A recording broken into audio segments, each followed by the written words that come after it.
Yemen থেকে ইসরায়েলকে লক্ষ্য করে একটি ক্ষেপণাস্ত্র ছোড়া হয়েছে। ক্ষেপণাস্ত্রটি মাঝ আকাশে ধ্বংসের দাবি করেছে ইসরায়েলের সামরিক বাহিনী। ক্ষেপণাস্ত্রটি ছোড়া হয় বৃহস্পতিবার ভোরে। এরপরই সতর্কতামূলক সাইরেন বেজে ওঠে ইসরায়েলের মধ্যাঞ্চলে। বার্তা সংস্থা রয়টার্সের এক প্রতিবেদন থেকে এ তথ্য জানা যায়।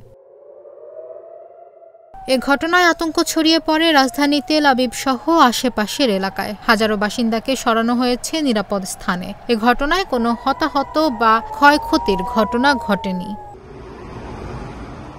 এখনও কেউ হামলার দায় স্বীকার না করলেও এরই মধ্যে তদন্ত শুরু করেছে ইসরায়েলি প্রতিরক্ষা বাহিনী IDF। তবে গাজায় আগ্রাসনের জবাবে ইসরায়েলে ক্ষেপণাস্ত্র হামলা চালাচ্ছে ইয়েমেনের হুতি বিদ্রোহীরা।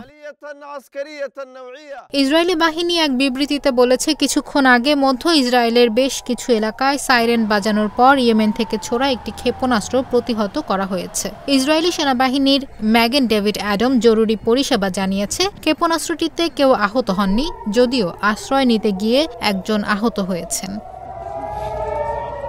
2023 সালের অক্টোবরে ইসরায়েলি ভূখণ্ডে হামাসের মারাত্মক হামলার পর থেকে ইরান সমর্থিত হুতি নিয়মিতভাবে ইসরায়েল লক্ষ্য করে ক্ষেপণাস্ত্র এবং ড্রোন নিক্ষেপ করে আসছে। 2 মাসের যুদ্ধবিরতির সময় হুতিদের হামলা কিছু দিনের জন্য বন্ধ হয়ে যায়, কিন্তু মার্চ মাসে অবরুদ্ধ গাজায় ইসরায়েলের অভিযান আবার শুরু হয়।